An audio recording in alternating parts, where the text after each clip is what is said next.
Será? Hein, Leonardo?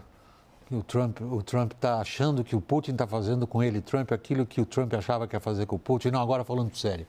Leonardo, qual a sua avaliação da capacidade ou não dos europeus de se organizar em torno desse que é um objetivo bastante ambicioso? Estava escrito ali atrás, enquanto falava o presidente da França. Garantir, nós os europeus, a segurança do continente e uma paz duradoura na Ucrânia.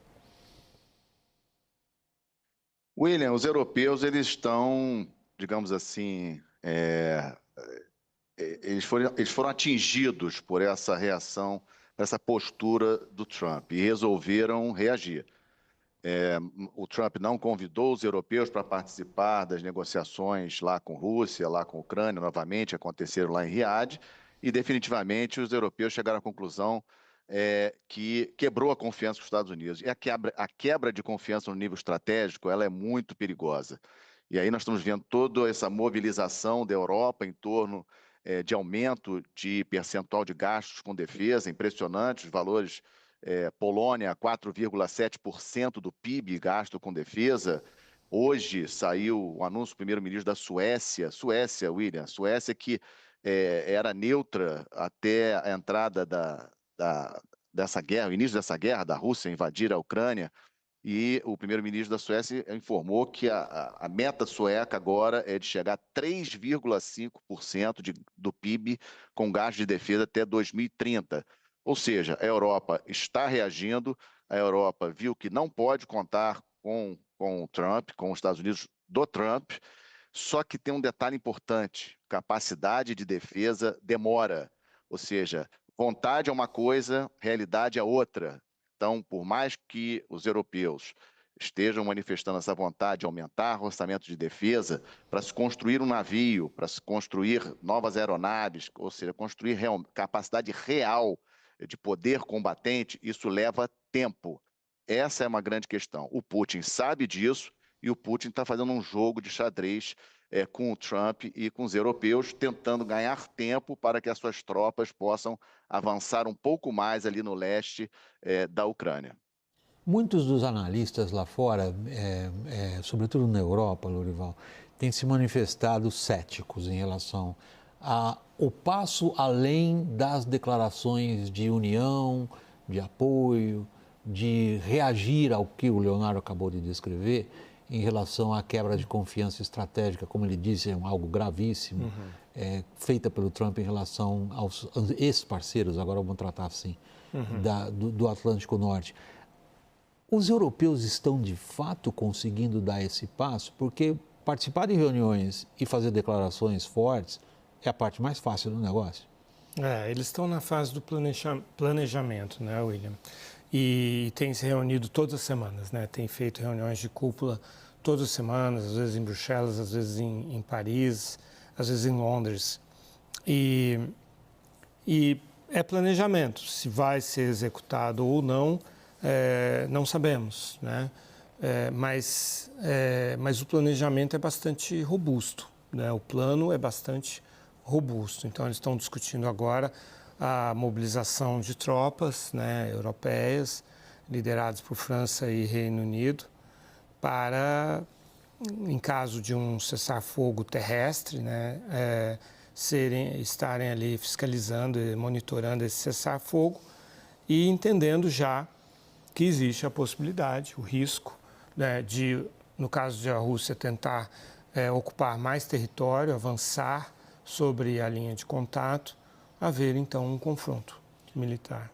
Leonardo, eu queria trazer a sua atenção para um outro aspecto relacionado a essa questão ampla da forma como os americanos encaram a atuação deles nessa desordem internacional.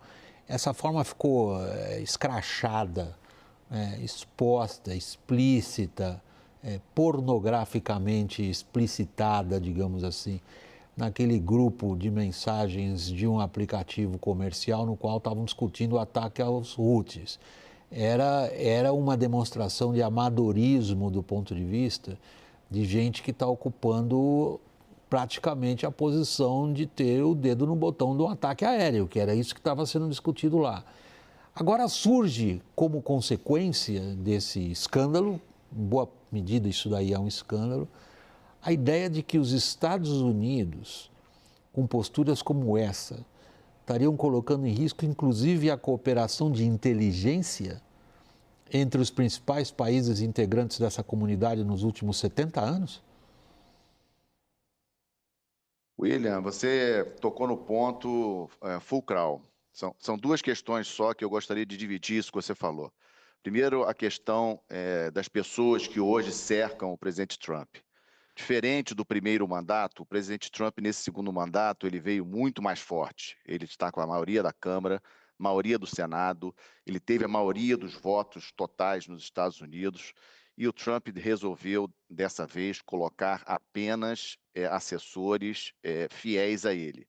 E acho que ficou muito claro para aqueles que leram os textos que foram revelados pelo The Atlantic, né, que saíram lá no Signal, nesse grupo aí do Signal de altas autoridades, que o próprio vice-presidente dos Estados Unidos, J.D. Vance, ele estava questionando a validade do ataque aos Houthis naquele momento. Porque ele dizia que a questão dos Houthis era mais importante, por exemplo, para a Europa, poderia aumentar o custo do petróleo, do barril de petróleo, e ele questionava se o presidente Trump estaria realmente ciente disso. E o que nós vimos ali na sequência de mensagens é que este grupo, que é o primeiro escalão ali de assessoria do presidente Trump, não tem coragem de chegar no presidente Trump e dizer: chefe, não vamos fazer isso, vamos fazer aquilo. E isso é extremamente perigoso. Nós vimos no primeiro bloco do programa a questão das tarifas, e a gente tem que somar essa questão das tarifas com essa questão da geopolítica de uma maneira geral. O que nós estamos vendo é um Trump que está muito poderoso, sem assessores que falam a verdade para ele, que dizem para ele aquilo que pensam, né, até contra a ideia inicial dele, e eu acho que isso realmente é extremamente preocupante, extremamente perigoso para o mundo, como você mesmo já manifestou, porque, obviamente, isso pode desdobrar para outras questões, e vimos até no post, né, mostrando na reportagem anterior, no início do programa, o Trump postando ali que se Canadá se juntar com a União Europeia contra os Estados Unidos, serão ainda mais... Aquilo ali, como você disse também no início do programa, realmente me parece anos 30 e eu estou bastante preocupado. Lourival. Foram situações como essa, né, de os assessores não terem coragem de contradizer o líder, que levaram o Stalin a cometer erros imensos, né, na Segunda Guerra Mundial, o Saddam Hussein a invadir o Kuwait, né, e o Putin a invadir a própria Ucrânia, né. Realmente esse contraditório ele é fundamental dentro da cultura militar, inclusive, né? Depois, tomada a decisão, todos seguem, mas antes tem de haver, sim, discussão. E voltando aos europeus, para complementar aquela resposta, eles estão ainda mais atiçados por esse atropelamento do que o Trump faz ao conversar, negociar e tomar decisões junto com a Rússia, sobre coisas que teriam de ser cumpridas pelos europeus, né? Além do que está aí evidente, que é essa questão do SWIFT, por exemplo, né? O SWIFT é uma empresa belga, pertence, portanto, à União Europeia, né? Como que o Trump negocia e concede para a Rússia o direito de vender seus produtos agrícolas usando as transações financeiras do SWIFT? Então, o Keir Starmer, ele falou assim, não é hora de reduzir as sanções, é hora de aumentá-las, e ainda falou assim, o que é um pouco irônico, para poder apoiar os planos de Donald Trump de obter um verdadeiro cessar-fogo entre Ucrânia e Rússia. E hoje o Daily Telegraph, que é um jornal londrino, que é o que faz a melhor cobertura desse conflito ucraniano, na minha opinião, ele traz, de novo, como já trouxe outras vezes, cada vez que tem um draft, um esboço de um contrato entre Estados Unidos e Ucrânia, eles obtêm. Porque obtêm com o governo ucraniano, porque eles têm fontes muito fortes lá. E que aí inclui, além da exploração dos minérios da Ucrânia, da infraestrutura de energia por parte dos Estados Unidos, de roubar não, é uma palavra muito forte, mas de ficar com toda a riqueza da Ucrânia. Além disso, eles preveem que os gasodutos Nord Stream 1 e Nord Stream 2 voltarão a fornecer o gás para a Europa. E eles estão negociando entre Estados Unidos e Rússia, um negócio que é uma decisão europeia. E os europeus veem isso e falam, não, só que não, aqui é a Europa e quem decide somos nós. Deixa eu passar para você, eu tenho ainda um minutinho ainda mais ou menos, Leonardo, uma outra questão que nos ocupou agora recentemente com o Roberto Azevedo, que é tentar entender até onde o Trump quer chegar. No caso da política comercial, ele falou, eu não sei que resultado ele quer. Agora, me perdoe novamente a nossa audiência de eu usar uma expressão que vem do anglo-saxão. Você consegue identificar, no caso da Ucrânia, qual é o end game de Trump? Onde ele quer chegar? William, o que ele queria chegar é, como eu já falei num outro programa que participei, ele queria trazer novamente de volta a Rússia para o Ocidente, tirando a Rússia do colo da China. Essa aliança, essa parceria que a Rússia tem atualmente com a China é extremamente perigosa para os Estados Unidos. Isso não foi o Trump que falou, Kinsey já falou isso, Brzezinski falou isso. Então, essa era a grande ideia do Trump. O problema é que ele, em vez de conversar com os europeus e tentar convencer os europeus dessa sua grande estratégia, ele está tomando as decisões dele, as atitudes dele de uma maneira atropelada, e a Europa já se posicionou que, tipo, perdia confiança no Trump. Isso é muito perigoso.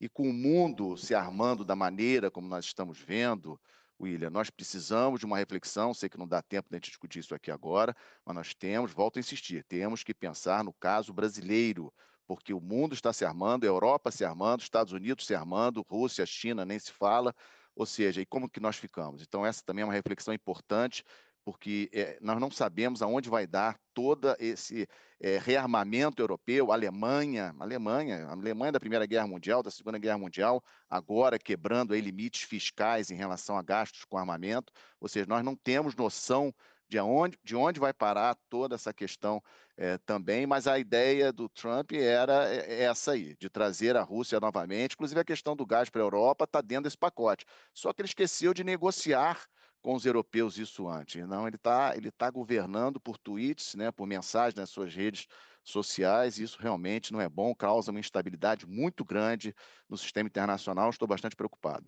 Eu endosso, minha opinião pessoal, Leonardo, a sua observação a respeito que o Brasil precisa pensar no que vai fazer quando a gente olha o que está acontecendo em termos de armamentos lá fora. Infelizmente, eu sou obrigado a grade de televisão, eu sou obrigado a... já perdi minha credibilidade com essa história. Toda noite eu falo, a grade de televisão me obriga a parar com... Na sexta-feira a gente brinca com esse time aqui, sabe? O pessoal da agora fala, William, dá para você trocar de conversa, pelo menos um pouco, mas eu sou obrigado mesmo. Leonardo Matos, comandante da reserva, professor de geopolítica na Escola de Guerra Naval, muito obrigado pela disposição de estar conosco. Boa noite, Leonardo. Muito obrigado, William. É sempre um prazer. Boa noite a você, boa noite ao Lorival e a todos que estão nos assistindo. Muito obrigado.